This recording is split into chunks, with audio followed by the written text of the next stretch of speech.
আসসালামু আলাইকুম।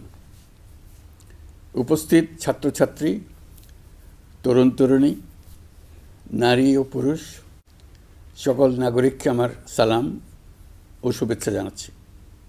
আমি গভীর শ্রদ্ধার সাথে স্মরণ করছি ফেসিবাদের বিরুদ্ধে দীর্ঘ লড়াইয়ের সকল যোদ্ধাদের। বিশেষ করে অভিবাদন জানাই জুলাই গণ অভ্যুত্থানে শহীদ হওয়া ছাত্র জনতাকে, যারা আহত হয়েছেন, চোখের দৃষ্টি হারিয়েছেন, যাদের অঙ্গহানি হয়েছে, তাদের প্রতি আমাদের ঋণ শোধ হওয়ার নয়।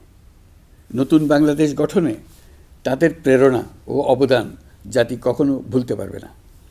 গণ অভ্যুত্থানের মাধ্যমে আমরা বাংলাদেশের রূপান্তর পর্বে প্রবেশ করার অধিকার অর্জন করেছি।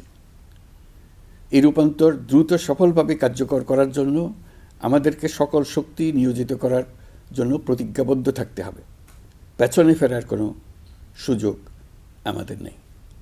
আমাদের এই কাঙ্ক্ষিত রূপান্তরের লক্ষ্য হবে সকল ধরনের বৈষম্য অবসানের রাজনৈতিক আয়োজন নিশ্চিত করা, এদেশে গণতান্ত্রিক ও নাগরিক সমতাভিত্তিক একটি রাষ্ট্র ব্যবস্থা প্রতিষ্ঠা করা।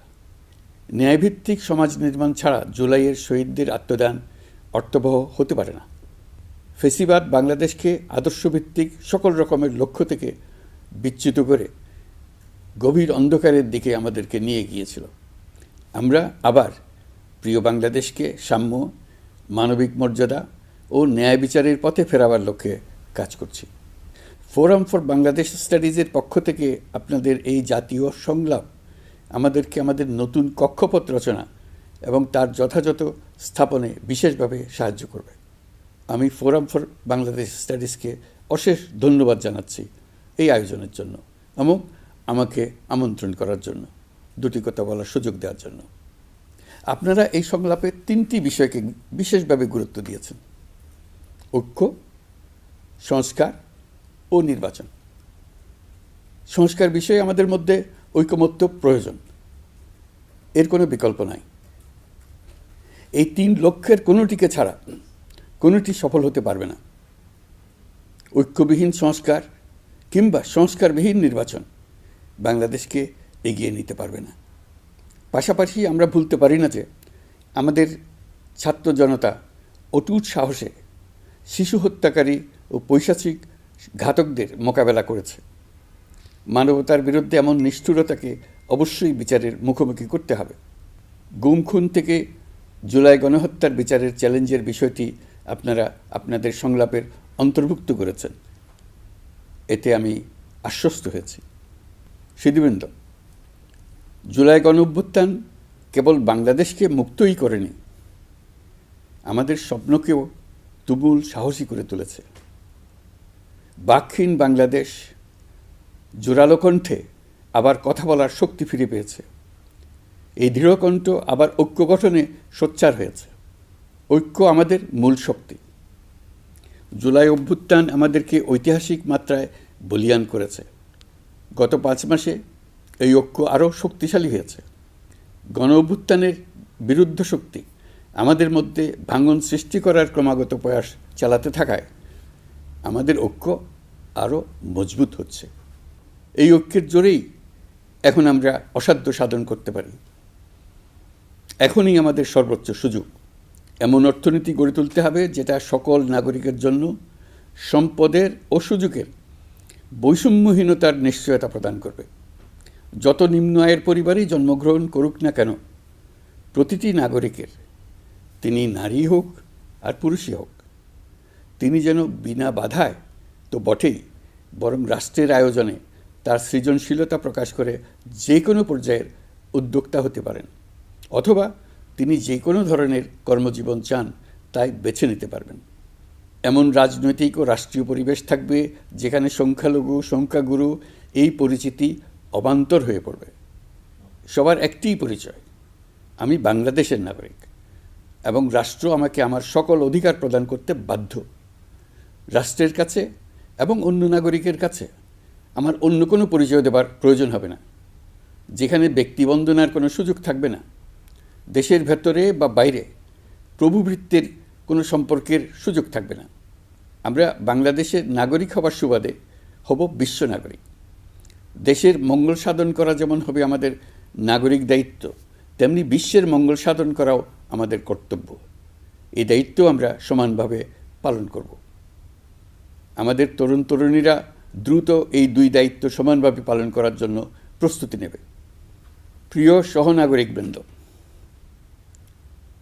স্বাধীনতার পর অর্ধ শতাব্দী অতিক্রম করে আমরা এক ঐতিহাসিক আত্মত্যাগের বিনিময়ে এক অপূর্ব সুযোগের মুহূর্ত সৃষ্টি করেছি। এই সুযোগ যদি আমরা গ্রহণ করতে অনিচ্ছুক হই কিংবা অপারগ হই, তাহলে বাংলাদেশের ভবিষ্যতের কোনো প্রজন্ম আমাদের ক্ষমা করবে না। আজকের সংলাপের মূল লক্ষ্য হল সবার পক্ষ থেকে সর্বোচ্চ কণ্ঠে ঘোষণা দেওয়া যে আমরা এই সুযোগ কিছুতেই হাতছাড়া হতে দেব না। আমরা একতাবদ্ধভাবে এই সুযোগের প্রতিটি মুহূর্ত সর্বোত্তম কাজে লাগাবো। সংস্কারের যে মহান দায়িত্ব ঐতিহাসিক কারণে আমাদের কাছে এসে গেছে, এই দায়িত্ব আমাদের প্রত্যেককে, প্রতি নাগরিককে, রাজনৈতিক দলকে, প্রতিটি সামাজিক, অর্থনৈতিক, ব্যবসায়িক এবং ধর্মীয় জনগোষ্ঠীর প্রত্যেককে দৃঢ়তার সঙ্গে সংস্কারের মহাযজ্ঞে আনন্দের সঙ্গে ঝাঁপিয়ে পড়তে হবে। আজকে আপনাদের সংলাপে ঘোষণা দিন কে কিভাবে এই মহাগৌরবের দায়িত্ব পালন করবেন। সংস্কার ও নির্বাচনের প্রস্তুতি একই সঙ্গে চলতে থাকবে। নির্বাচনের প্রস্তুতির কাজ মূলত নির্বাচন কমিশনের। নাগরিকদের নির্বাচনের তারিখ না পাওয়া পর্যন্ত এই প্রক্রিয়ায় সময় দিতে হয় না। কিন্তু সংস্কারের কাজে সকল নাগরিককে অংশগ্রহণ করতে হবে। যারা ভোটার তারা তো অংশগ্রহণ করবেনই, তার সঙ্গে যারা ভবিষ্যতে ভোটার হবেন তারাও সর্বাত্মকভাবে সংস্কারের কাজে নিজেদেরকে নিয়োজিত করুন। সংস্কারের কাজটা নাগরিকদের জন্য সহজ করতে আমরা 15টি সংস্কার কমিশন গঠন করে দিয়েছিলাম। তাদের প্রতিবেদন আমরা জানুয়ারি মাসে পেয়ে যাব। প্রত্যেক সংস্কার কমিশনের দায়িত্ব হলো প্রধান বিকল্পগুলি চিহ্নিত করে তার মধ্যে থেকে একটি বিকল্পকে জাতির জন্য সুপারিশ করা। যার যার ক্ষেত্রে সংস্কারের মাধ্যমে ভবিষ্যৎ কীভাবে রচিত হবে তা বিভিন্ন পক্ষের মতামত নিয়ে সুপারিশমালা তৈরি করে দেওয়া, নাগরিকের পক্ষে মতামত স্থির করা সহজ করে দেওয়া। তবে কমিশনের প্রতিবেদনে সুপারিশ করলেই আপনাকে তা মেনে নিতে হবে এমন কোনো কথা নেই। এই জন্য সর্বশেষ পর্যায়ে জাতীয় ঐকমত্য গঠন কমিশন গঠন করা হয়েছে। যেমন একটা উদাহরণ দিই, কোন বয়সে একজন নাগরিক ভোটার হতে পারবেন তার জন্য নানা দেশে নানা বয়স নির্ধারণ করা আছে। নির্বাচন সংস্কার কমিশন নিশ্চয়ই এরকম একটা বয়স সুপারিশ করবে। সেই বয়স আমার পছন্দ হতেও পারে, নাও হতে পারে। ধরুন আমি তরুণদের তাড়াতাড়ি ভোটার করার পক্ষে। যে যত তরুণ, পরিবর্তনের প্রতি তার আগ্রহ তত বেশি। এই হলো আমার যুক্তি। তারুণ্য তাকে শক্তি যোগায়। তথ্য প্রযুক্তির সঙ্গে তার গভীর সখ্যতা তাকে এই শক্তি যোগায়। তরুণরা সংখ্যায়ও বেশি। দেশের ভবিষ্যৎ নিয়ে তার আগ্রহী। নিজের ভবিষ্যৎ নিয়ে তার মতামত দেওয়ার জন্য আমি মনে করি ভোটার হওয়ার বয়স 17 বছর নির্ধারিত হওয়া উচিত। নির্বাচন সংস্কার কমিশন কী সুপারিশ করবেন তা আমার জানা নেই, কিন্তু দেশের বেশিরভাগ মানুষ যদি কমিশনের সুপারিশ করা বয়স পছন্দ করে, ঐকমত্যে পৌঁছার জন্য আমি তা মেনে নেব। সবকটা কমিশন মিলে আমাদের সামনে বহু সুপারিশ তুলে ধরবে।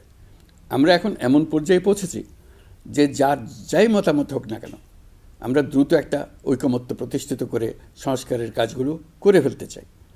নির্বাচনের পথে যেন এগিয়ে যেতে পারি সেই ব্যবস্থা করতে চাই।